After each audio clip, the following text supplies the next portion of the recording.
What's going on, everybody? We're back. We had a little hiatus last week. A couple of us are down for the count, but here we are. It's Lamb at Lamb4752. It's Bahookie at Bahookie Montana, and Louie at the L Stewart 503. Got to get a little quicker with that one. Shane, I think he's coming. If not, then we'll just have to ride it with the three of us. Before we kind of get into it, if I can get everybody who's watching, who's listening, who ends up watching, who ends up listening, to please go subscribe to our YouTube show. If you like this kind of content, if you like us, if you like our site, that would be a great help. Go like that. And yeah, go check out the site, StadiumRant, StadiumRant.com. We've got a bunch of great articles going out pretty much every single day.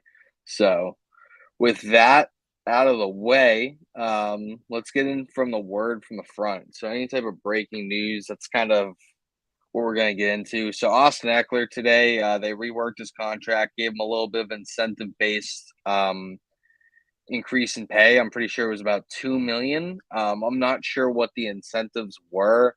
They'll probably play time incentive and also most likely touchdown incentive. Oh, here we go. And we got Shane in here at Shane Carter, TX. Sorry I'm a little late, Joe. I had some connection issues. It's all good, man. It's all good. That's like I said, that's the beauty of having a couple of hosts. We can persevere for a little bit. It's good to hear. We're just kind of getting into the breaking news, talking Austin Ekeler. He's going to be a Charger for at least 2023. Don't know much else about after that. How do you guys feel about the move? Keep him in there. Not going to be traded. Like you said last week, he's got a goal. He's got a nose for the end zone. I think he works okay in their system. Not as dynamic as I'd like their running back room to be, but I mean, he already knows the system. I think they have a lot to work with their new offensive coordinator that they got from the Cowboys. So, which I'd love to hear Shane's opinion on whether he likes him or not. I think he did pretty well last year. I'm excited to see him with Herbert.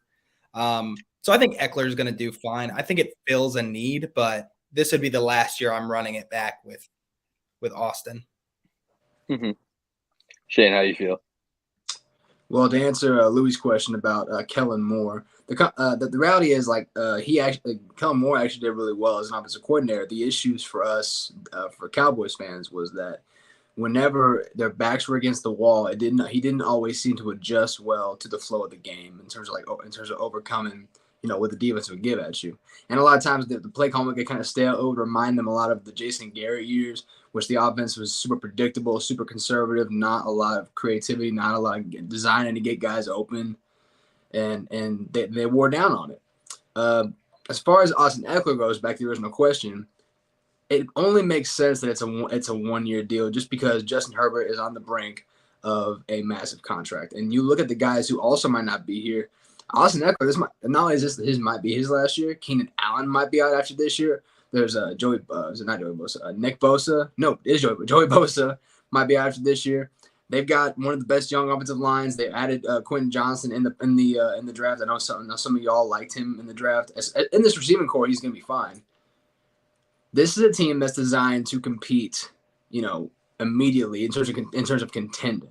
They have the quarterback to build the future on, but when you have Austin Ekeler in this offense, and if they use him somewhere between where the Cowboys use Tony Pollard and Ezekiel Elliott in terms of they did a lot of the zone runs at the outside, a lot of sweeps.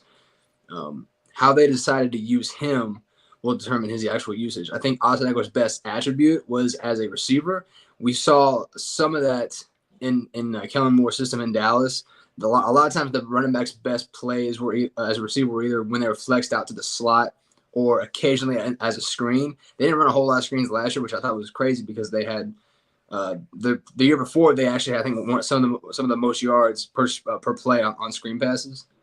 And so I think y'all brought it up. It is only a 1-year deal, but it might be their last chance really with this group to compete for a championship. For sure. What do you think about that, Bahookie? Chargers championship window this year with this group? I think that was a really good answer by Shane. They had to get him on the field. I think they're in a better scenario right now than the Giants are with Saquon. I think the Giants are looking at a Le'Veon Bell situation right now, and I hope that doesn't happen. But I think that the more the time passes, we're in that zone where they got to find something to negotiate with them with. And Austin Ekeler is 27 or 28 now, so he's still performing at a high level. This is kind of the game that GMs play, is they try to run the clock out on you in terms of getting that next deal but when you are ready to get that next deal, the deal's not there. Um, I'm having a brain fart now. Hall of Fame running back from the Rams. He had beef with Jeff Fisher, the guy with the Marshall glass. Faulk. Gurley? What's up? Marshall Oh. Faulk. It wasn't Marshall Falk. No. It's not Was it Gurley? Dick? Was it Eric Dickerson? Dickerson? I was like, Dickerson would have done. No, Fisher came after Dickerson. But like, yeah. Well, anyway, I know he was way after him. But anyways, that was what he talked about on NFL Network, and like, yeah, and he was like on the sidelines all the time, and was like outspoken about not agreeing with Jeff Fisher, and then Jeff Fisher took his sideline privileges away. Was Eddie George? No. I think it was Dickerson, but maybe I'm wrong. It's not important, honestly. But anyways, they're trying to run the clock out on him, but they came to an agreement that he's going to be playing. He's a dynamic weapon for him, and they get to kick the can down the road for a year. Is this a championship window for the Chargers? I guess this is the last year of Justin Herbert's rookie contract. I need to see them win a playoff game first. And this is something that I plan on talking about later in the show. Is I believe that outside of a couple scenarios, you have to lose in the playoffs to win in the playoffs. That's part of your team's growth. You got to take steps, and that's when we get to our big debate later. That's one of the things that I'm going to talk about. Championship window. I guess it's going to have to be. Do I see them in the AFC? Do I see them beating the Chiefs, Bengals, Bills? No. yeah, that kind of covers the Chargers, where you guys they've put themselves in a championship win now mode with how they've kind of finessed their cap and how their players are, and just that kind of window of this group of players. Like Shane said, they have the future quarterback, but this group of skill players, it's kind of this kick at the can for them for sure. So with that being said, we can move on from the Chargers. This is really interesting to me. I saw Mekhi Becton say that no one in the Jets organization cared about his injury. He like hurt his right hamstring, I believe it was, and they made him go from left tackle to right tackle, and in doing so, that causes him to put more weight on his right knee and right hamstrings. So like that puts more pressure on his injury. And they basically told him, yeah, you're going to have to deal with it. And playing off that, I just saw an interview with Ty Johnson that who he had a torn pectoral muscle, and the Jets told him to take care of it. He went and got surgery, and then they cut him the next day. What's going on with the Jets medical staff? Is this a Chargers situation over here, like puncturing lungs before games on Tyrod Taylor? Like, that seems like vast mispractice right there. It could ruin a player's career, really. A player like Becton and his knee. Like, yeah, Shane, you want to go for it? Yeah, I wanted to like first of all set the precedent up, and I learned this from Duke Merriweather. A lot of people know him as the offensive line guru. He's like this really good private coach that's coached a lot of the games. Really great offensive linemen.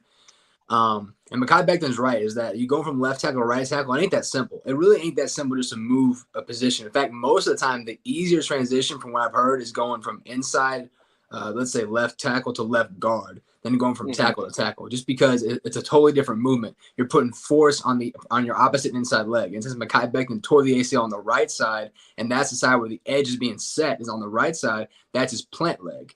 And considering that I won't play right tackle, that's really just the Jets trying to find their best five. And like you mentioned, Ty, is that that does him a disservice just because even if he is coming off injury has been the name of his game. When he's on the field, even you guys, I know you two, Ty and Blake, y'all are both AFC East guys. Y'all both the teams in AFC East, so I know y'all about the Jets. But the talent Mekhi Becton has is obvious. When he's on the field, he's a very effective, very strong, very powerful offensive lineman. The problem is that sometimes the best ability is availability, and that's been his one default. He's been unavailable. And right now, if I'm just looking at their projected roster in terms of like the offensive linemen, they've got 6, maybe 7 guys who will probably compete for a starting spot because I think they're only really set at certain spots. I think Elijah Barrett-Tucker is obviously their best offensive lineman, but he's versatile. He's played both guard spots and left tackle. He can play all three. Connor McGovern, solid center, not great, solid center. And Laken Tomlinson is their guard they got from San Francisco, great run blocker, so pass blocker, and that's their interior. And now Mekhi Becton, when they're saying, hey, you got to deal with it, the reality is that he ain't better than Dwayne Brown, even though Dwayne Brown is going on 38, I believe. Dwayne Brown's the better option to have at offensive tackle. And I think really right now he might be on borrowed time, Mekhi Becton is, because so far his injuries has been what's been affecting his game. Because coming into the draft, a lot of people had him at the best tackle. I think my top-rated tackle was actually Andrew Thomas, if I remember right from that draft class. But Mekhi Becton, you could argue, was the best one to start their career before the injury. And because now his best chance to be a starter is going to be on the right side, at least with the Jets. We'll see what happens. There's always been preseason trades and all kinds of crazy things in terms of surprise cuts, which we'll get to later on. That, Mekhi Becton, his career with the Jets really rests on how he does at right tackle. And because he's still in the process of coming off of rehab, it ain't off to a great start. Yeah, absolutely. Louie, what do you think about the Jets medical staff and kind of like what they're shoehorning Becton into here? So I'm not going to speak. I feel like Shane did a really good job on the analysis of the move from left tackle to right tackle. What I would like to see develop is I think there needs to be accountability inside the organization for what medical staff are telling players. I think this has been an issue that's become a little more prevalent as you see players have like more social media presence over the last few years. Like you hear these stories. And from what I understand, I was kind of looking into this today. Like the medical staff are independently contracted. So like they're licensed outside, obviously like they have a staff position, but they are not like accountable for what they tell players and what the front office does. So this Ty Johnson example on here, like the medical staff gave their best opinion on his current situation. And they said, you should get surgery on this. Well, knowing that surgery was going to put him in a bad timeline for OTAs or training camp or whatever that was, right? Front office finds out, oh, he got surgery, right? Not that important of a player. We're going to cut that. I'd really like to see some of these contracts maybe get structured to have some kind of guaranteed salary around medical. I don't even know what you would call it. Not medical concerns, but like medical discrepancies, like insurance, some sort of medical insurance, basically. I felt the same way about Tyrod Taylor when he got punctured. Right, obviously we all love the rise of Justin Herbert, but he was playing good football, and that's not a sustained field injury, right? That's a staff issue.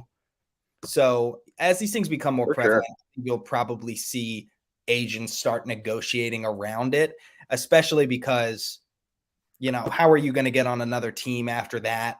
Like Ty Johnson's example, like those roster spots are almost locked in at that point. By the time you get actually recovered from surgery, you're hoping for maybe a roster spot opening mid-season. I mean, that's money lost. Yeah, absolutely. Blake, you got anything to add on that? Yeah, I think it's kind of a culmination of the last few years for the Jets. I think they both had really good points. It was a workout injury, and I think he was bench pressing or something, or doing a chest exercise. And if you're going to be in the NFL, you're going to have to work out, and injuries happen. There should be some sort of protection for that. There's Jason Pierre-Paul with his fireworks incident. That's totally separate issue. But if you look at kind of like some of the players that the Jets have invested in the last few years, they've really been riddled with injuries and haven't been super unlucky. And between like C.J. Mosley, Carl Lawson, Ty Becton, and they've invested so much capital into these guys who haven't been able to play. And I think they saw an opportunity to open up a roster spot where they weren't really going to have anything count against them. And in terms of injuries, the front office kind of got lucky. And it's definitely not right by the player. But the way the front office sees it is this is pretty much the last year for Joe Douglas and Robert Saleh if they don't get any results. And they're in a hyper I don't know competitive. about Saleh. Douglas, yeah. I don't know about Saleh. I think Saleh made a really good first year jump. I think that was a great hire by them. And everyone is all over offensive coaches now. And I think as a team you need to know who you are. And I know you want to kind of try and build this identity, but both the Bills and the Jets have been over the last 10, 20 years have been gritty defensive special teams teams, and that's how they've won games. And we see that when we play against each other. Even and it's changed a little bit now that we have Josh Allen to help run our offense. But that's kind of like that's always been our foundation, and that's where you need to build first. And that's what we had when we went to the playoffs with Tyrod Taylor. Speaking of the devil, we were had that defense and special teams with Tre'Davious White and everybody else. But yeah, they're on their last leg, like we saw with the Aaron Rodgers trade. It was a great move for them this year and next year, but after that, I think those chickens are going to come home to roost, and it's going to be hard for them to build beyond this year and next year. And Joe Douglas needs to get this team to the playoffs and probably win a playoff game if he wants to keep his job. So if it doesn't work out, that's the next GM's problem. They're just kind of desperate at this point, and they saw a little bit of a loophole to open up a roster spot, and it's a cutthroat business. That's football. Speaking about being desperate, that's actually a great transition to our next segment, the toss. It's just kind of going to open up our shows here after the intro and the breaking news with a general question. There's 4 of us here, so hopefully it works out that 2 people are on one side, 2 people on the other side. But I'm gonna put the question out there, and we'll let the chips kind of fall where they may. So, who needs to reach a Super Bowl more this year, Josh Allen or Lamar Jackson? I'll go first. Yeah, you want to go first, resident Bills fan here? Yeah. So I'll just make it short and sweet. Josh Allen needs to reach a Super Bowl more, and Lamar Jackson needs to reach an AFC championship more. And that was kind of what I was hinting at earlier in the show, that I think there's levels to growth, and you have to lose to win sometimes. And maybe I'm wrong. Maybe Lamar comes out and lights the world on fire now that he's got some receivers, and hopefully their team stays healthy. They've had so much bad luck with injuries the last few years. But with where the Bills are at with their development, they need to take that next step, and they're gonna have to beat a Cincinnati, Kansas City, or both in the playoffs, and that's gonna be a tall task for any team in the NFL.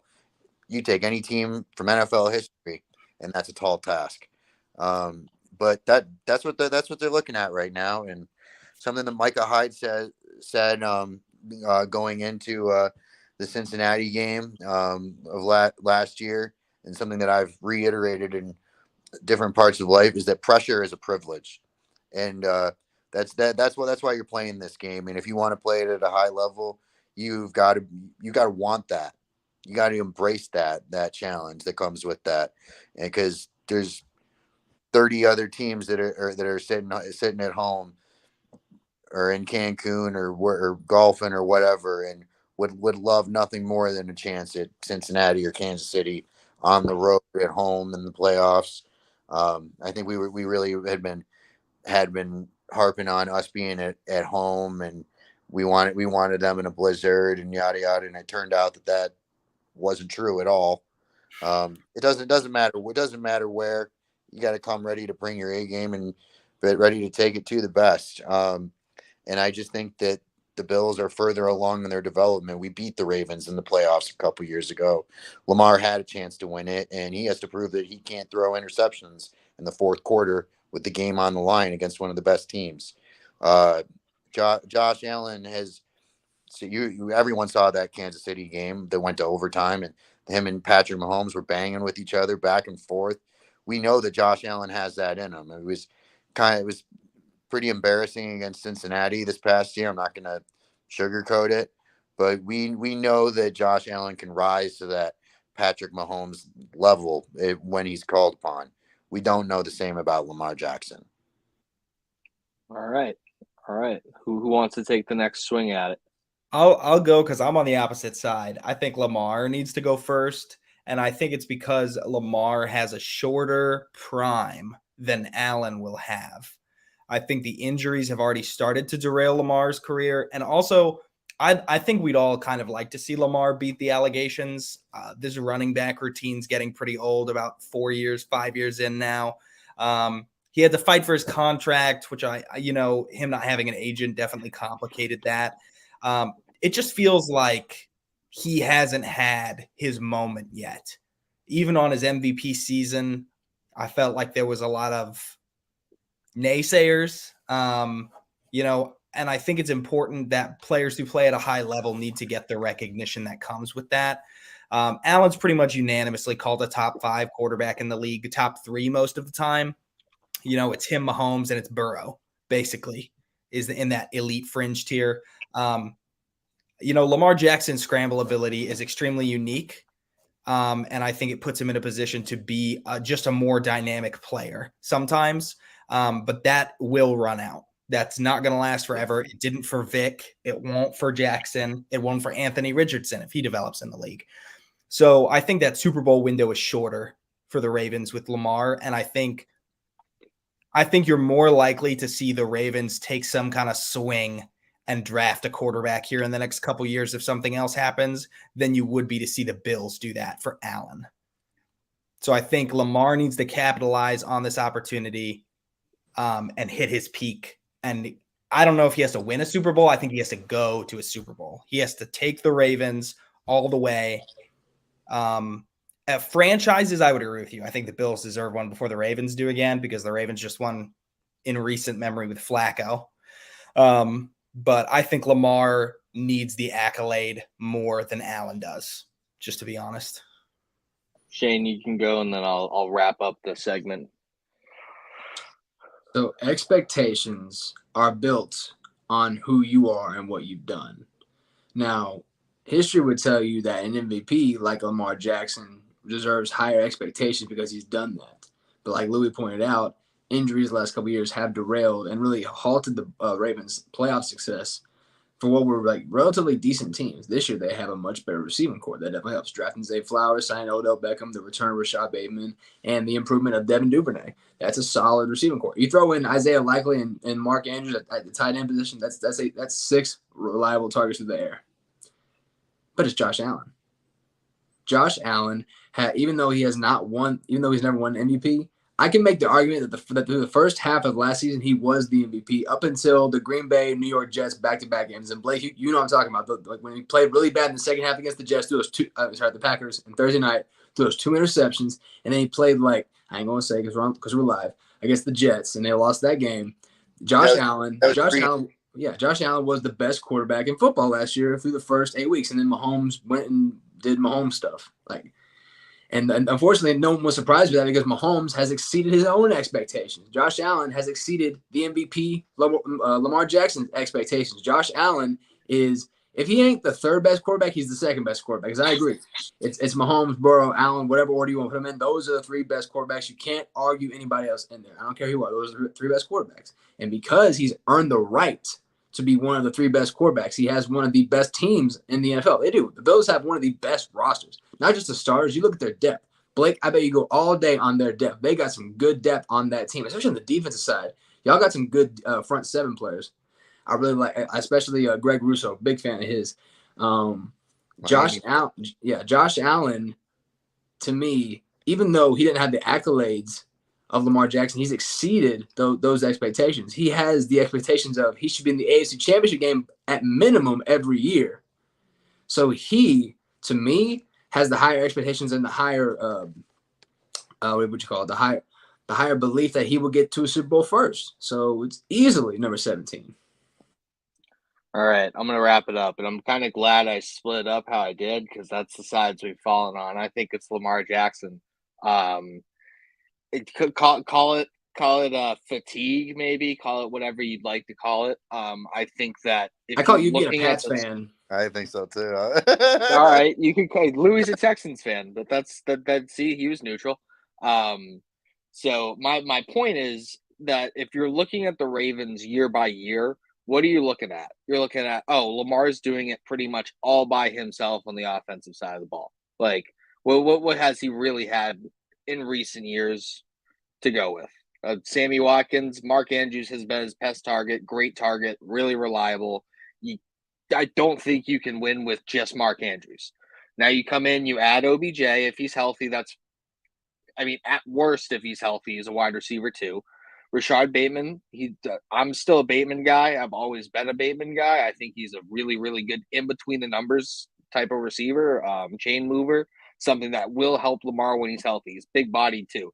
Then you had Zay Flowers, somebody who could be like a Jalen Waddle type of player to that offense. Like you said, that's 6 players that they go really deep on the offensive side now. Like, really, who are you going to cover? If J.K. Dobbins is coming off his second year or year off of the ACL tear, typically that's when running backs return to form as well. So that's a great group of skill players. They have a great offensive line. They actually have a good offensive coordinator who's going to run a balanced system. I think they have a better defense overall than the Bills. Not by much, but slightly. They have a slightly better secondary, maybe not as good of a pass rush, and their coaching is on par, if not better.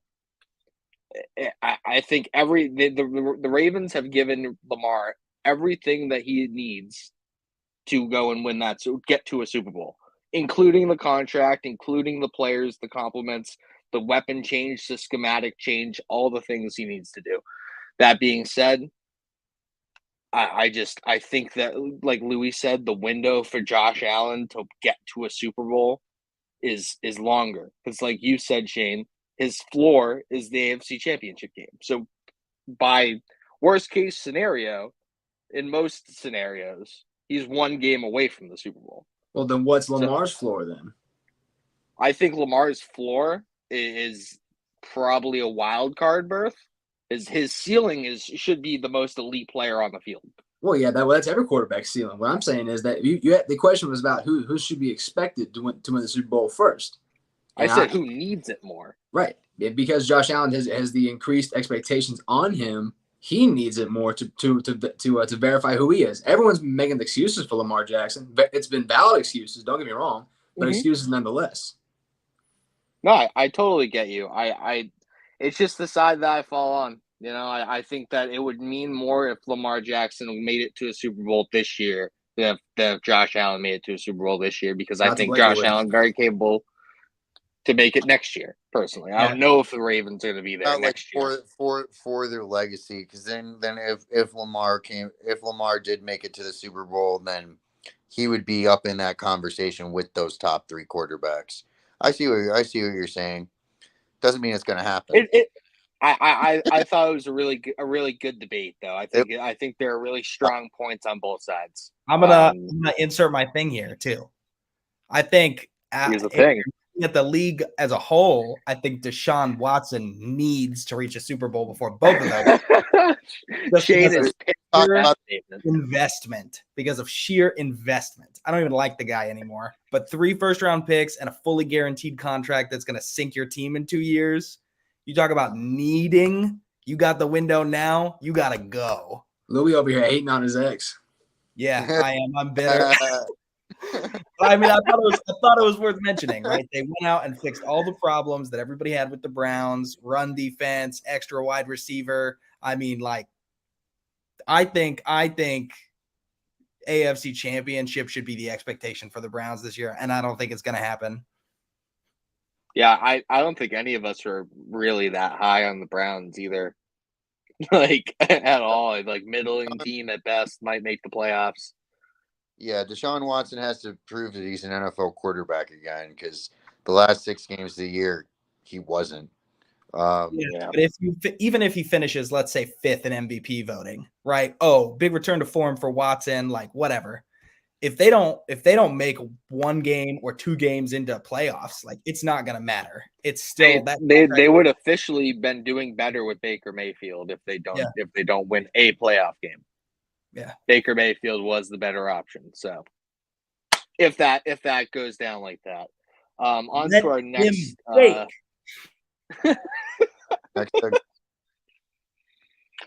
next subject after that is trouble brewing on these teams.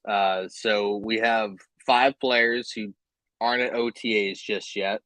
I'm gonna run down the players, then we can kind of rate which one's like the most flight risky, if we want to go by that and go down from there. So the players who haven't shown up yet: Stephon Diggs, Kevin Byard, Quinnen Williams, Evan Ingram, and Josh Allen of the Jags. So if I had one to pick to be the most flight risky, it's probably Quinnen Williams. The contract negotiations that I've heard have not been going very well. He wants to be paid like Dexter Lawrence, around that $20 to $25 million a year range. I don't think the Jets are going to do it. I actually had Williams down here on one of our other topics, but I can kind of mold that in. I think Houston could be a popular spot for him, possibly. He's still young. He dominant D line. You pair him up with Will Anderson with D'Amico Ryans, that could be a problematic tandem there. They have the money to pay him as well. I think LA could be a place too, pairing him up with Aaron Donald, somewhere that gives him a running mate, and he's not really the main dude. He can just be a distributor or a disruptor, I should say. Not distributor. It's not basketball. So yeah, he's my biggest flight risk there. I think that probably Josh Allen's next, then maybe like Diggs in the middle, Byard, Ingram. I'm not sure. I think Diggs kind of depends on what happens this year and how Buffalo kind of plays out. Nothing on Buffalo. I just think Diggs is a diva. Like I think he just might not, like he just gets like this every couple of years. Might be a thing. Don't know yet. What do you guys think? I would say that. I'll speak on Diggs because this has been an ongoing topic that goes away and comes back all throughout the playoffs. Because he was liking the Cowboys stuff on social media and following them.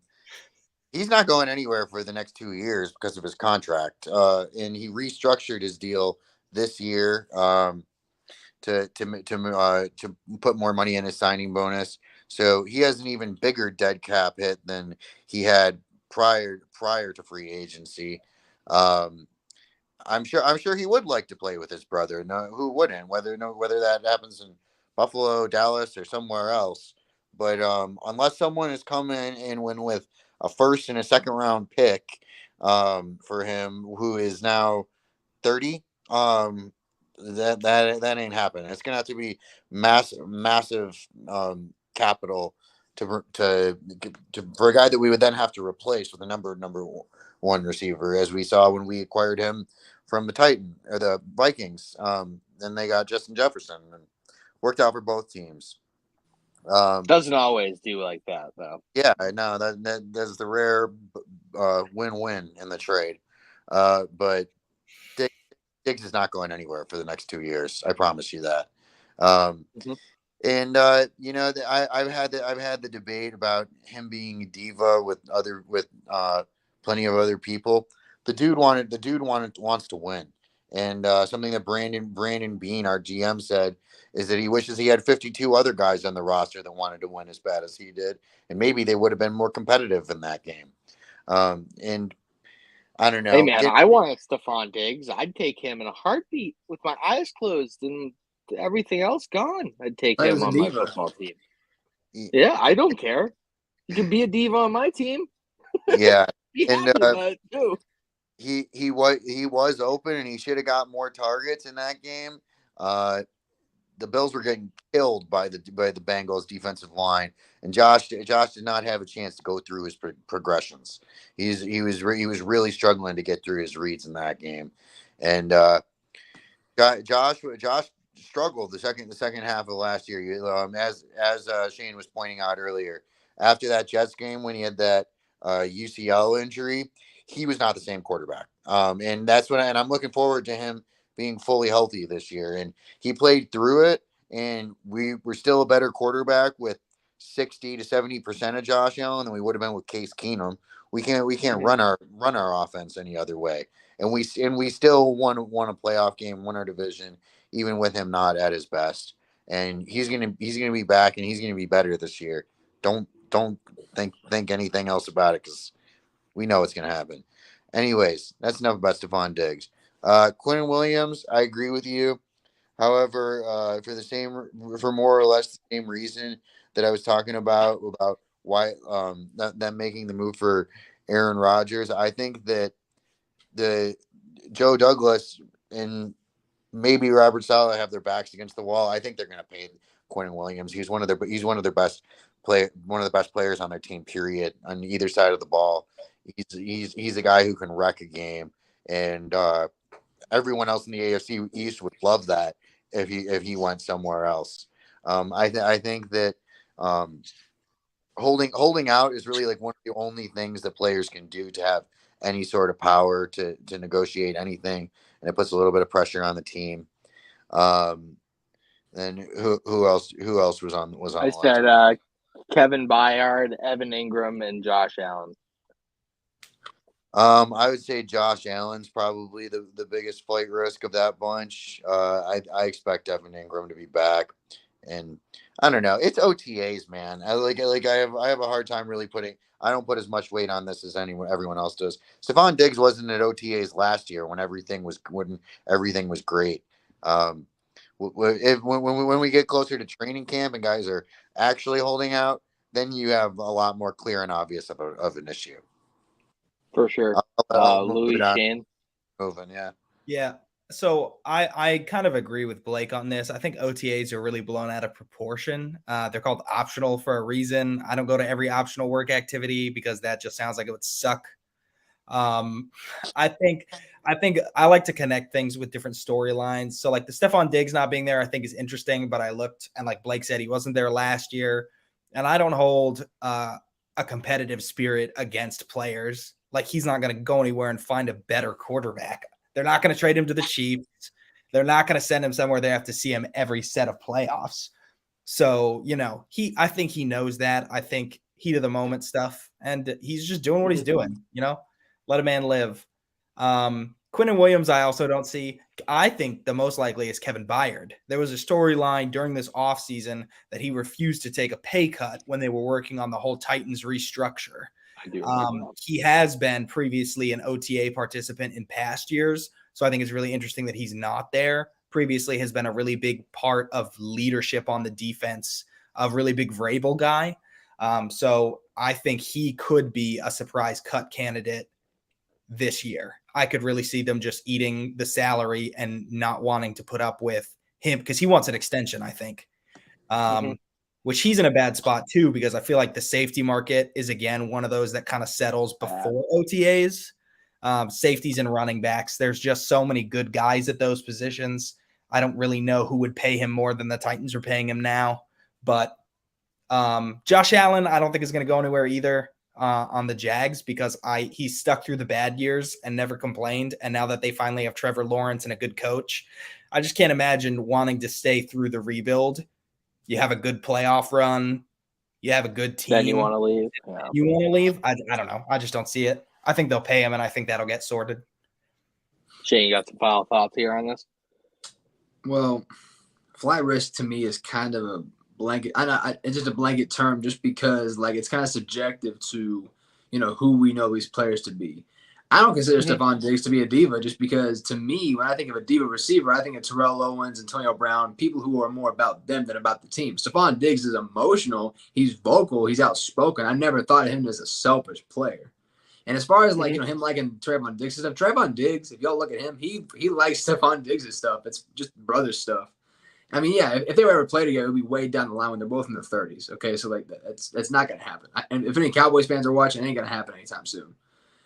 Quentin Williams, like y'all said, he might be the best defensive tackle in football, even with Aaron Donald still playing. I understand Aaron Donald is one of the greatest defensive players of all time, but he wasn't that guy last year.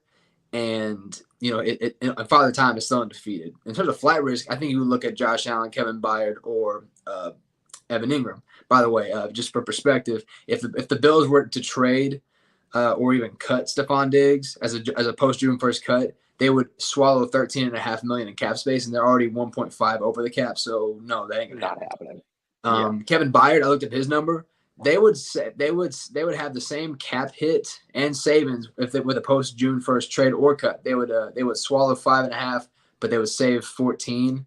But they're also they're also against the cap wall a little bit. They only have just over 10 million cap space, so they can't afford to do that either. I would look at the two Jags players then, just by process of elimination, because I think Quentin Williams is going to get a deal done, especially on Robert Saleh's defense. Like, there's no way they're going to get a deal done. I think it's all about negotiation tactics. Josh Allen, if I'm not mistaken, is in the final year of his deal. I also think it's ironic how we went from one Josh Allen to the next. He's in the last year of his deal, I believe.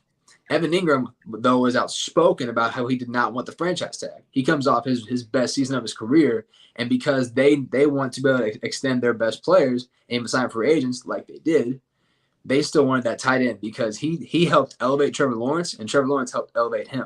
And then you throw him on this new receiving core, which features Zay Jones, who has a career rebirth as a third receiver option. Where did that come from? We see Christian Kirk become a number one receiver, probably the number two now after Calvin Ridley is reinstated. They have a much more improved offensive line. The AFC South, no offense, Louie, is kind of a dumpster fire outside of the Jags. And you could argue the Jags are the third or fourth best team in the AFC, depending on how you rank them. Yeah, I think in terms of flight risk, I'm just gonna go on the assumption that flight risk means like they could potentially be gone, just because it sounds like that's where we're going. I could easily see Josh Allen being more likely, just because since Evan Ingram was tagged, they could do a tag and trade, but then a team would have to give up multiple first-round picks just to even sign Evan Ingram, and no one's going to do that for a tight end. No offense to Evan Ingram, good player. He ain't like a Travis Kelce type or a George Kittle type tight end who you at least consider 2 first-round picks for. So I think Josh Allen would be the most likely of those 5, but I think they would try and bring him in and want to pair him with this young pass rush core they got. It's hard for me to see him being there past this year, just with all the young defensive ends they have on that team. And they're eventually going to have to pay their quarterback. And we know what happens when they pay their quarterback and they pay their receiver and they pay their offensive line. It's at that point, it's like, we can keep you, but we can't keep you. And they got to play pygmy. So I think Josh Allen would be the most likely among that group to be the surprise player. No, I totally get you. Flight risk might have not been the best way to phrase it, but I think we survived that, landed that plane. The concept was clear. It's just the wording was like, Yeah, no, I totally get you. So our next segment here is going to be Game of the Year. And I basically had us pick 2 games on the schedule that we're most excited about or think we have the most hype for. Personally, I tried to stay away from the 2 teams that were in the Super Bowl. So I tried to pick matchups outside of Chiefs-Eagles matchups. My 2 that I'm most excited for is Bills-Jags in Week 5 and then the Ravens-Lions in Week 2.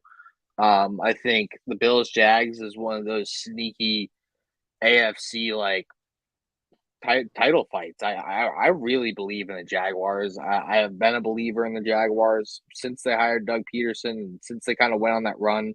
I knew that it might be a little bit recency bias with kind of how we saw them beat the Chargers, but I thought they had a great year and they kept surprising people and staying in games and just being engaged. And I think that they add another receiver. Like you said, their offensive line gets better. Who was their first round pick? Was it Myles Murphy or the Jaguars? No. They took an offensive. The Jaguars. Oh yeah, they took Anton Harrison. Anton Harrison, yeah, that's correct. Yeah, that's correct. So yeah, they they have Walker and Allen this year. I think that those are two by week 5. Walker could be one of those household name players, hopefully. And I just think it's one of those underlying matchups that people aren't talking about that by week 6 or 7, we're going to be looking back and be like, wow, that was an absolute barn burner. Boy, what a game between Jacksonville and Buffalo. And I think the week 2 game with the Ravens Lions, I think this is you're catching the Ravens at the right time when everybody should still be healthy. So that offense should still operate like it did in that Miami game. I think that you'll have similar aspects to that Miami game, like a back and forth affair. Comes down, it's high scoring for the most part. It's going to come down to like a last minute score. It's going to be something crazy like 43-39, like Ravens or like I just think it's one of those memorable games that nobody has lined up, and I can't wait to see it. Honestly, can't wait to watch either one of those games. Those are what I got. What do you guys got? My fantasy game of the year is Vikings Chiefs Week 5. I think that's going to be very reminiscent of the Rams Chiefs game from a couple years ago. Like, I'm expecting just an absolute shootout. Mahomes is going to do classic Mahomes on a terrible Vikings defense, and I think Justin Jefferson, Jordan Addison, and if he's still on the roster, Dalvin Cook are going to have a really good game against the Chiefs defense. The Chiefs always somehow field a pretty good defense, but I don't think they have the corner power to match up with Jefferson, especially not with Addison, if he's who they think he is. I also have Finn's Chiefs as my most looked forward to game, surely on revenge. I can't wait to see Tyreek Hill against his old team. I love revenge stories. And then obviously 200. Huh? 200 receiving yards, easy for Tyreek Hill in that game. Oh, yeah. That's going to be and then Eagles Chiefs rematch week 11, I think, is on a lot of people's radar for most anticipated. So Dude, 3 do Chiefs. you want to go next? Yeah, I saw it. Me? Yeah, you want to go next? Bud? Yeah. So I wanted to stay away from Bills games because I'm excited for all of those. So what I respect your early season games, but that was like the complete opposite direction that I wanted to go because you've known me for a while. What do I always talk about? September football games, fool's gold football. We always see some teams that get out to a hot start, and it's like, oh, they're a playoff team, they're 3-1, and it's like 4, and then it's like, oh no, it's the Jets. They've lost 4 straight. Look at that. Yeah. Anyways, I digress. So I was looking at late season games that are really gonna like help sculpt the picture of what the playoffs look like. And I'm biased. I'm an AFC guy, so the number one game for me was Cincinnati at Kansas City, because that's a good ass game every single year, and it's usually like a 34-31 game, and that's going to come down to who's healthiest at the time, but there's a good chance that's determining who's the number 1 or number 2 seed, depending on how everything shakes out. And then I was looking at Philly and Dallas round 2, which will be in Dallas this time around. And I was saying earlier a couple episodes ago that I don't think Philly's going to win that division again. That's probably a hot take, but I don't think it's that hot. And Philly's got a damn good team, and they're good enough to make a good run. But I think because of the pattern, I think it's going to be the Cowboys to win that division this year. And Giants have a chance too. I think it's now. I kind of feel the same way. I'm saying it, but I kind of don't really believe it that much. It's there. It's kind of like the Jets. It's there. Oh, it's not. I want you to look me in the eyes and say Daniel Jones is going to win this division. I'm not going to say that. But anyways, especially live. But I think that Eagles Cowboys game, that the second one is most likely going to be the determinant in who wins that division. And as Shane pointed out, Dallas always wins at home. Philly always wins at home. And it's late in the season, and there'll still be a couple more games after that. I think it's week 14. But I expect Dallas to win that game, and I expect to see Dallas versus San Francisco in the NFC Championship. Woo! All right, Shane, you wanna finish us off? Damn. I said that. Yeah, that was live. That's on air. That was very nice of you. But like, I feel like you're kissing my ass a little bit just because I'm here, but I appreciate it anyway. But no, I know the NFC East is chaotic, and it's always like one game apart, and nobody's talking about the Cowboys this offseason is the other thing. The expectations are not super high for the Cowboys, and that's why I expect them to outperform those expectations. I do think they're going to lose to San Francisco in the NFC Championship, though. Well, at least you got them going there. That'd be progress, right? You got to lose to win. That's what I was saying. In regards to Daniel Jones, I call him Dime Store Josh Allen because that's who they got. They went to Dollar General thinking they were going to get Josh Allen. They ended up with Daniel Jones. I'm surprised all these Chief games, no one mentioned the State Farm matchup in Week 4 between Aaron Rodgers and Pat Mahomes. No one said anything about that. We don't care Aaron Rodgers' ankle will be gone by that game, so it'll be Zach Wilson versus. But I didn't pick any Cowboys games, and I didn't pick any Chiefs games. I looked at this one. I'm looking at Week 9, Buffalo, Cincinnati, the return of DeMar Hamlin. I'm looking at that one, especially. That's gonna be in prime time. Everyone's looking at that. Everyone, I was freaking out when that happened. I know Blake, especially you as a Bills fan, but everyone, it felt like for a minute, the world watching that game kind of stopped. And we're I'm checking my phone, any updates from the hospital, any updates from the hospital, anything, right? Because we just saw someone pass out and potentially die on the field. Okay. And because that's right in the middle of the season, that's right in the heart of the season, I'm almost positive that's going to be the primetime game. That's going to be the game that a lot of people think is going to be whoever wins that game is going to be the biggest contender against Kansas City that year. Because everyone expects Kansas City, and rightfully so, to compete for the AFC crown.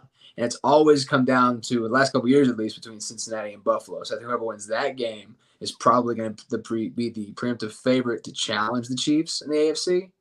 And the other game I saw, which I'm surprised no one else did, so a team on the rise, a team that I'm starting to become a little bit of a fan of. Louie, I'm sorry to say this, is the Jacksonville Jaguars. I'm impressed with the way they've grown.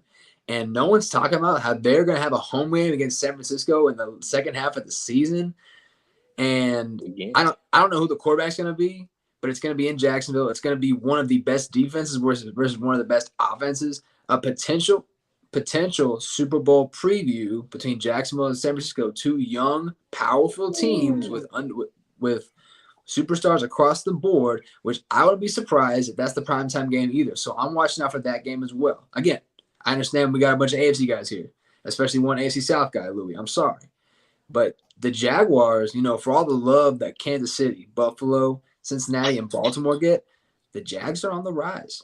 And they're going up against one of the it sounds like Blake's favorite in the NFC in San Francisco. Could y'all actually realistically see a Jags-Niners Super Bowl? Somebody put $50 on that right now. After we lost, put $50. Did I talk you into it? Niners Super Bowl. Did I talk you into it? It didn't take much. No, you said it. I was like, this makes so. That was on my short list. Louie's biting his tongue over there, And also, this is a fun trend. Joe Burrow, Pat Mahomes, Trevor Lawrence, and I forgot his name, Josh Allen. You know what they all have in common? Well, potentially Trevor Lawrence, in their first 4 years have at least reached the conference championship game. Trevor Lawrence going into year 3. Is he the next guy to reach the AFC championship game? And the AFC has been all about the young quarterbacks. Is it going to be his year? Just saying. I think so. NFL script writers, they really, after the Brady arc in New England, they really said we need to get some young talent. The script writers are on strike. They ain't doing nothing about this. That's true. Shane's 2%. Oh man. So my thing with that about just the young talent at quarterback in the NFL, they were just sick of being like, all right, there's literally only 2 quarterbacks that are any good that keep getting into the Super Bowl. This is bull. This is ridiculous. We got to start pumping them out. Now there seems to be 12 quarterbacks that all have this level that they could possibly reach, but there's only 3 quarterbacks who really hit that. And right now we're all trying to find that fourth dude. I personally think that Lawrence has all of the stuff needed to be that fourth dude. It's just a matter of if he's going to do it. That being said, I honestly we'll make a segment for next show about some more Jag stuff for that. I could talk a lot about that. So our next segment is going to be a familiar face with a fresh feel. So this is landing spots for frustrated vets. We kind of already talked about Quinn Williams, so we'll leave that one off. We'll just do D-Hop quick and Dalvin Cook, since we're still kind of in the mix of these sagas. D-Hop. Yeah, you want to go? Sure. He gave his whole little spiel. His post at the beginning or right after the draft, and he's like, "Who said I'm leaving?" And then immediately gets on a podcast and is like, "Here's everything I want in my next team." I don't know. I think he's definitely destined to leave. He sells tickets. He has a presence and a reputation in the league, and he's getting up there in age. I think he deserves a true contender, established. To me, I really see the Buffalo connection making sense. Other than Brandon Beane saying, "Is that your GM? Did I get that right, Blake?" Yep. Yeah, he said they didn't want to go all in, right? We don't want to put all our chips in the middle. We want to keep playing for the next 5 years, 10 years, whatever. D-Hop feels like the kind of guy you can get for, I don't know, 2/3, a second and a third, depending on how you play it, what kind of contract you eat. So I think that one makes the most sense. New England, I don't think he wants to go there just because of Bill O'Brien, to be honest. There was a lot of drama between those two, and I just can't see that reunion sheerly. And then Carolina, I think makes a lot of sense, but I don't think they're going to give up any more draft capital. They went all in on Bryce Young, and I think that they're going to just run with who they have. Thielen, Terrace Marshall, who I think is pretty underrated, actually, somehow. I thought there was a lot of hype coming out his rookie year, and then I've heard nothing else about him. I still like Terrace Marshall Jr. I think he's going to be a good 3 for that team. So honestly, I put the Panthers and the Patriots there in case that he gets cut, in case that they don't end up trading him and just cutting him, because I don't see how it makes any sense for this team to roster DeAndre Hopkins. What does that do for you as a franchise currently? There's a dead cap, but it's pretty much the same. And if he's gonna hold out or not play with Colt McCoy, it's what are you guys really trying to accomplish here? You know what I mean? That was my thinking. I get where you're saying though, about trade. The trade spot is the Bills. I think that we're kind of on the same spot. Who else is really in need of a wide receiver like that? The Chiefs, but I don't think the Chiefs have the money to really do that. Shane, what do you think over there? Well, it reminds me a couple months ago when I talked to my friend Johnny Venerable, who actually covers the Cardinals. He talked to a couple guys inside the building about the D-Hop situation, right? Sorry, that's my dog in the background. All good. And so what it sounded like was that he had a couple preferred destinations, and the Cowboys were a team mentioned, but that was back in the Cowboys needed a third receiver. And, Buffalo makes sense in terms of fit, but like we talked about earlier with today's contract, they're up against the cap wall as is, so there would have to be some serious cap gymnastics to be done, which is possible. You could do a simple contract extension, restructure it, and move the money down the line. I would like him to be a Cowboy, but I don't think it's a realistic spot just in terms of the segment. I honestly think that what if he went to the Browns, team back up with Deshaun Watson, team up with Amari Cooper? Again, the AFC North is loaded. If the worst team in the AFC North, I think last year was the Browns or which one? I think the Steelers had a worse record. Yeah, the Browns had 6-10. I'm pretty sure. Yeah, the Browns were bad. Cooper was good, but Watson came along and he looked like a guy who just no. This he looked, came up, and then we started talking about the Browns, so it was like it Danny worked. missed Like the whole opening segment, apparently. but I mean, if anything were to make Deshaun Watson look like Deshaun Watson and make Diop happy, why not team them back up? I can see that as a possibility. I just don't see the Cardinals trading him within the NFC unless they get proper compensation. They don't really do that. I could see him going if it is in the AFC. Just like looking at like the possibilities, the Colts make sense if they want to give Anthony Richardson a more true threat. Plus, I would love to see him play the Texans twice a year. That'd be kind of funny. No offense. Louie's like, please, I'm just saying. No offense. The drama itself. I don't know if they'd win, but the drama itself. And I'm trying to think of like another team that could possibly use him. But like while the Bills to me make the most sense, I think the Bills like in terms of like a contender that needs another receiver. You would just have to do so much to make it work that the Browns. Yeah, they make the least sense financially on that side of things. That I almost feel like Cleveland would make the most sense in terms of like the fit, the need, not being in the NFC, and the availability. I don't know if the NFC, NFC. I hadn't thought of Cleveland.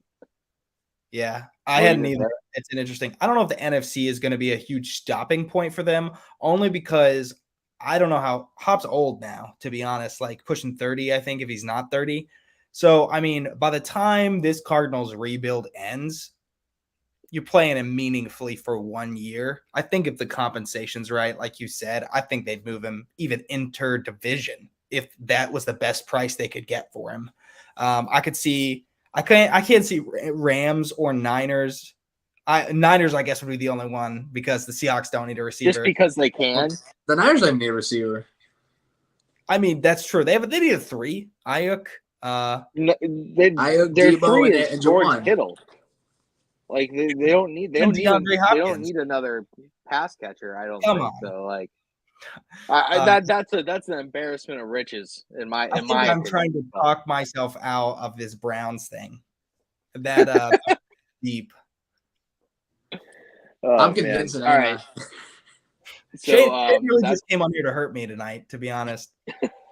Well, you take shots at the Cowboys every show, so I got to load one in the barrel. Someone run that tape back. I want to see where I took any shots at the Cowboys. Not today, you didn't, but you have in the past. Okay. I'll go check the footage, and then I'm gonna make JC get it on TikTok every time that happened. So every time Louie shits on the Cowboys, we're gonna get a collective compile. Well, you definitely have shit on the Cowboys, Ty. I think you did it the most. Oh, I'd love to do it. I love shitting on the Cowboys. So it's almost as fun as shitting on the Yankees for me. It's got to be an East thing. It's got to be a Northeast thing. All these Northeast teams, like for no reason. It's the America's team thing that bothers me, bro. They're not. If you want to be America's team, you should probably win something. They were America's team. They ain't America's team. They were America's team. In the 80s, which was almost 50 years ago. No, they were bad. No, they were bad in the 80s. And they were good in the 60s, the 90s. 70s, and the 90s. They were good. They had some years in the 2000s and some years, but I'm tired of the America's team thing. Also, like just put that out there. I'm tired of it also, but like that's I that's don't a different know topic. what it was, honestly.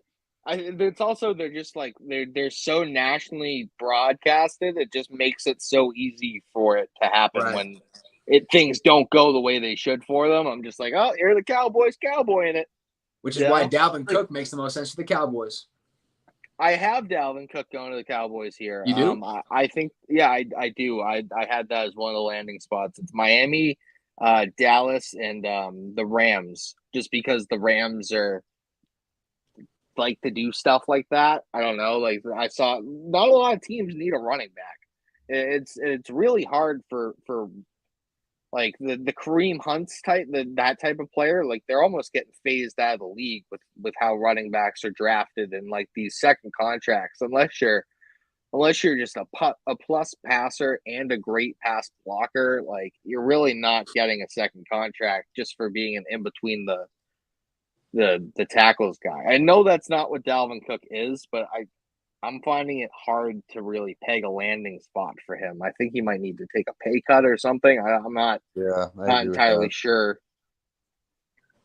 Wow, what do you guys think? Yeah, I mean, the plot will thicken after June 1st. On both of these fronts. I don't see anything happening until then. But yeah, I think that, and that's what we're seeing with Zeke right now too. And Zeke's expecting to get like something that like what he was getting, but the market is $1 million. I think that's why he hasn't signed a contract. Dalvin Cook should get significantly more than that. I'm thinking Miami's probably the most likely, but they have a bunch of running backs there, but they're all like low money and they're not really tied that heavily to them. It'd be easy for them to cut and make it happen. But he is a Florida boy. He is a Florida boy. State guy. Yeah, I know. Blake, you remember us watching him run all over USF? Twice. I went to the game at Florida State and I went to the game at USF. And I remember there's a couple times watching ball where you see guys play and it's just like this guy does not belong on this field with everyone else. And Dalvin Cook's like quads are the size of my waist, probably thick. Like in you gotta stand up and show your waist for comparison. He is a horse. I mean that as a totally as a compliment. Yeah, and they had him and Jalen Ramsey on that team. Forget about it. That was a really good Florida State team, and USF actually stayed with Florida State a little bit in both those games. They actually played better in Tallahassee. They were tied 7-7 at half, and I couldn't believe it. I was like, we're tied with Florida State, and then Dalvin Cook was like, hold my beer, and rushed for 248 yards. Whenever you see USF on any sort of like highlight tape, just know that you're looking at the other team on the other player. Yeah, that's what the Bills were in the mid 2000s. That's how we made it onto SportsCenter.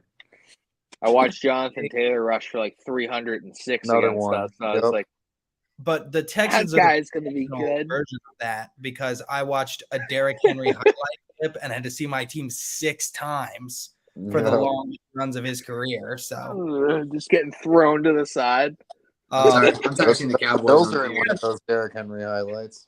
I got to touch on this Dolphins thing real quick because I don't know what it is. I don't know if anyone else feels this way, but if the Dolphins add Dalvin Cook, they're officially insufferable. Like, I just don't know how much talent you have to add before we start before you can be hated. Because I feel this way about the Jets. They started adding a lot of talent, and their fans got really annoying really fast. And I'm like, I know you suck, and I know you deserve a playoff win for existing as a fan base, but also just shut up. I'm so tired. Also, though, then they go add Aaron Rodgers, who's just the biggest D-bag. I feel the same way about the Dolphins. You had Tyreek Hill, you had Jalen Ramsey, you had Bradley Chubb. If you also add Dalvin Cook, I don't know. Dolphins. Yeah, what's up with your personality in your locker room there? Like that must be probably great locker room, but I don't know. You got some dudes in there that have done some questionable things. Because I feel like the Rams did it. There's just something about teams that like put together the core players themselves and then add everything in. So like drafted Cooper Kupp, drafted Aaron Donald, traded for Stafford and Ramsey, but it just didn't feel so forced. I don't know. It just feels. I get you for sure. So I mean, Miami's the Miami Dallas. That's kind of where we're landing here. That's the spot. Shane, those are the most likely, but I think there's one that we're forgetting, and it's easy to overlook because Miami and Dallas are both 2 playoff teams who seemingly got better in the offseason, who have a glaring need at an extra running back. You know, Miami addressed it. They drafted Devon Achane. The Cowboys re-signed. They tagged Tony Pollard and they drafted Deuce Vaughn. Probably my favorite draft pick was Deuce Vaughn. But you know, a team that we're not really talking about from the running game, like who's a team that's like not necessarily a playoff contender, but it's a sneaky playoff team who could use a second running back. What about the Detroit Lions? What about an in-division rival, a team that loves to run the ball? That they lost. They last year they used DeAndre Swift and Jamal Williams. They drafted Jahmyr Gibbs. They have the money to sign Cook probably to like a decent, at least 1 year prove it deal. They have arguably They the got best Montgomery, right? Signed Montgomery. I would just say Yeah, they signed David Montgomery. Would that stop you from getting him? You know, Right. Shane, Would David, Yeah. is David Montgomery enough to stop you from getting Dalvin Cook? and we When already you have know, Jahmyr No, Gibbs, I don't think yeah. David. we already but- know they have the Yeah, addiction Mike. to interdivision trades because of the TJ Hawkinson one. Right. So like now you're just the only stars the only back. reason I'm stopping that or that I don't think so is because when you have the combo of Gibbs and Montgomery, are you really going to go get another running back that's costing you? Well, it's, even if they restructure, he's probably going to want 8 to 10. You know what I mean? Like Why don't we talk about D-Hop to the Lions?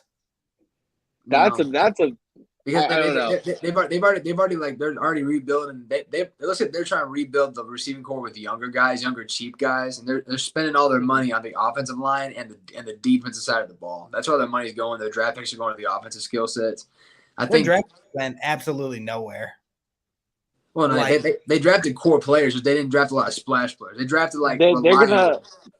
Those guys are going to come in and start day one, and they're Mhm. going to be like high floor players. The Mhm. problem I had was where they were drafted, the positions that they have, and where they were drafted. They The probably Jets- could have gotten both of them later on with their 2 later picks and picked an edge rusher and a cornerback Yeah, just for positional value. That's the only I don't thing. even I think think edge rusher Gibbs James and Campbell. Houston really came into his own at the end. Like he was really putting up a really nice back half of the season at Aiden Hutchinson. I think defensive tackle. I just couldn't believe they didn't address it. Yeah, Like- no, I get That you. one seems like the glaring need to me. With the I Chargers, didn't mean to cut you surprise off, y'all? Shane, on It On just Dalvin? re-signing Ekeler. Ekeler I'm and just- Dalvin seems like a weird combo to I'm me. just saying because in Kellen Moore's scheme, they utilized a lot of 2-back situations. See, all right. I'd almost see that as a Yeah. Zeke landing spot if you're going to go that route. I don't know if I mean if you get the option if you're the Chargers and neither one's going to cost you more than $5 million, wouldn't you rather have Dalvin Cook? Oh yeah, I would rather have yeah, him. way less tread on the tires. But If Couple more the injuries, Cowboys and but- the Dolphins both make the most sense, I'm just pointing out teams we ain't talking about. The Lions make a lot of sense. They Yeah. love to run the ball. They utilize a lot of 2-back systems. They have one of the best offensive lines in football, and I don't think David Montgomery would prelude you from signing Dalvin Cook. If anything, that means your backfield is Dalvin Cook, Jahmyr Gibbs, and David Montgomery, and there ain't nothing wrong with that. I just think that's a lot of assets to be tied up in a running back room. It's Personally. only a 1 year deal. It's only a 1 year deal we're thinking of, right? Only 1 year contract. But you also use the 12th overall pick, and you signed David Montgomery to a 3-year, $24 million or $23 million deal. Like that to me seems like a way too much assets in a running back room. I would like go- where you're I going. agree, but it with makes sense for the fit. Yeah, What about I the get Bengals? you. Though. They just lost Joe Mixon. Who's in the Well, who's in Mixon the Bengals hasn't room right now? been lost yet. Okay, but Like there's, I would wait on everyone's that. worried about Mixon. We definitely are getting on our time here, so like let's get on to this last segment and then we can get out of here. So this is called the impact block. I want to do one of these every show, and we'll run through all 32 teams. Basically this is going to be like the least talked about asset per team, and this is the Atlanta Falcons edition. I'll start first. I think that Arthur Smith is the least talked about asset on this team currently.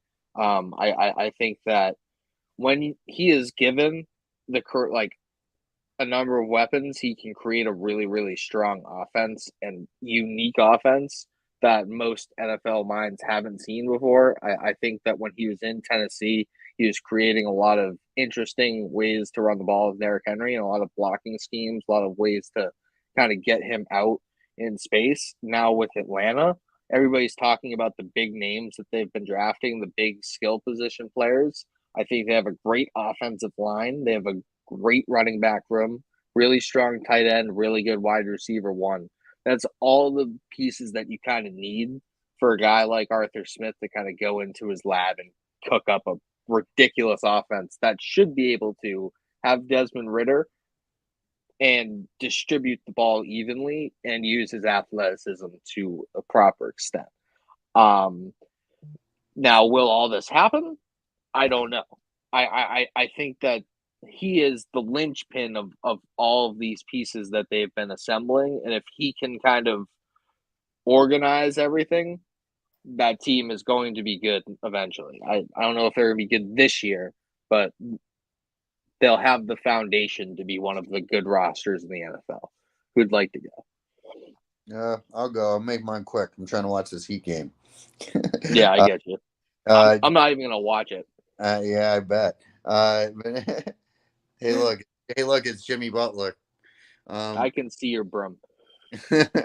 Anyways, I digress. I had the Falcons defensive backs, and then I decided to change it to Jonnu Smith because I feel like the defensive backs actually have been talked about a little bit between Okudah, AJ Terrell, and Jesse Bates, and then I think Trey Flowers is the other one that I'm leaving out. But that good unit. I think Jonnu Smith is going to be a great the tight end, the slot receivers, young quarterback's best friend, and Desmond Ritter's prove it here. I think Jonnu Smith is still a good tight end, especially when you throw the ball to him and actually have him as a piece of your offense. And and not that much. Wait. When you mean your offense is well coordinated? Question mark. When your offense isn't run by Matt Patricia, is what you actually said. That's what I said. Oh, I didn't hear that. That's all I have to say. Move to whoever's next. I got my shot in the land. Mine is everyone on the offensive line except for Chris Lindstrom. Like, I feel like Chris Lindstrom gets talked about a ton for some reason. He is really good, and so we love offensive linemen talk. But they have quietly amassed. I think I said this on the show before. Probably the most athletic offensive line in the league. I think adding that to Bijan Robinson's rookie campaign is just appealing. So I think that gives them the flexibility to run a lot of play action because you can, you have guys that can move to the second level. If you're choosing to do the run, they can move to the outside if you want to do like a wide zone. It just opens stuff up. And I don't think they need to use Kyle Pitts as a blocker with how this group currently is. They will, because that's who Arthur Smith is, but they don't have to. Like, you can win with those 5 guys. Shane, you want to wrap us up here? I thought about the secondary also, but then I realized that Blake was right. The secondary has been mentioned a bunch.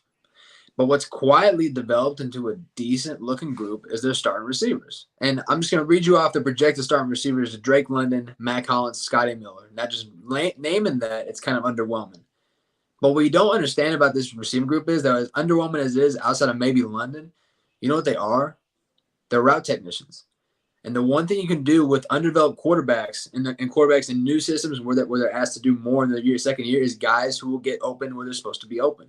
Matt Collins, especially last year as a Raider, Scotty Miller in his time in Tampa were route technician type players.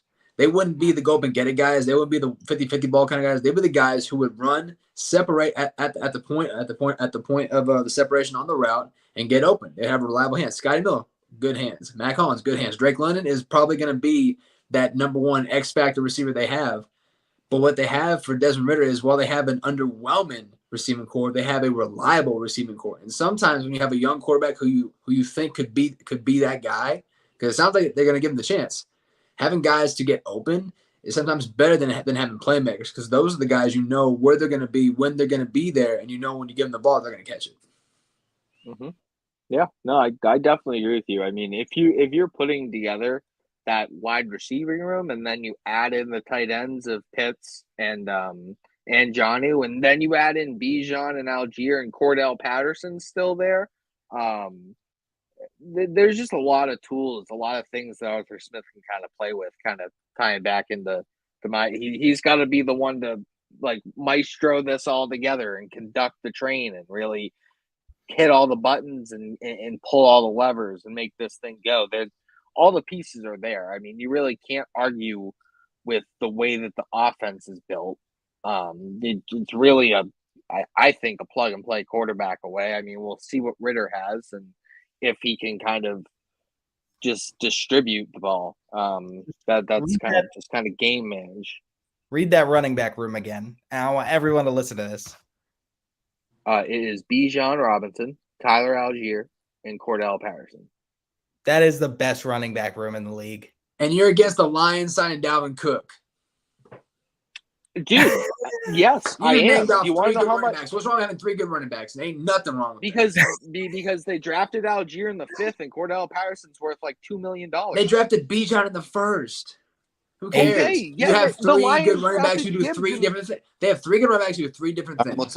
Time will tell.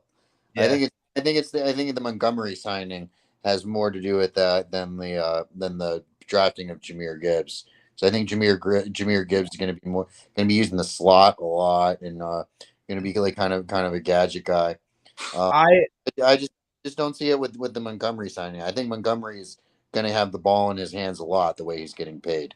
But we'll find out after June 1st. I think the Falcons this year are going to be the Titans. Was it 19 or 20? Whatever year they that Derrick Henry the run they went on. Yeah, and it was just fueled by Henry the whole way. Mm-hmm. I'm not saying it's going to be the same necessarily style of running, but I would not want to be the linebackers playing against that team. Like, no. You guys remember that when I think it was Richard Sherman talked about, like, as a corner, you line up and you're like, oh, like Julio Jones lines up and he runs 2 go routes and then he subs out and in comes this person. And he runs 2 go routes, and it's like, and they keep subbing out because they're gassed, and I got to keep going. That's how those linebackers are going to feel. They're going to be like, another running back? Yeah, this guy's got fresh legs, and it's not that I'm against having 3 good running backs. I'm against paying on like $16 million and using a first on your running back room. That's what I'm against. If you can get away with using a first, a 5th, and paying $3 million to the third guy, by all means, there you go. You hit on it. If you're using the 12th overall pick, you're signing a dude to an $8 million contract, and you're signing another guy to a $5 million like that. That's not doing it for me as much. I mean, you'll get the production. I just think that's a lot of assets tied up into that group. I get where you're saying though, as a fit perspective, and like where they are as a team and what they like to do. Tyler, what if anybody's going to roster 3, it's Dan Campbell. What if we did not invest in our wide receiver room at all, but instead took a lot of corners and reached on offensive linemen in the first round? Does that sound more appealing to your style of team? I mean, if you want to go with positional value, yes, yeah, it does. Because guess what? You could probably trade that cornerback way more value for what you get for a running back. You can't trade a running back. At least you'll get like a third or something for that good corner. That's where I'm at. I like good players, but I like good value as well. So, yeah, that's our show. We only ran 20 minutes late this time, so I'm getting better. I really appreciate everybody who listened, who watched, who follow us. Please go subscribe to our YouTube channel. Follow us at Lamb4752, at Bahookie Montana, at L Stewart 503, at Shane Carter TX, at StadiumRant HQ. Get after it on our articles at StadiumRant.com. And yeah, have a great week, and we'll be back next week for some more NFL content. Go Thanks Heat. for listening. Let's go Heat. Wow. There's you my guys broom. suck. Sweep. Goodbye.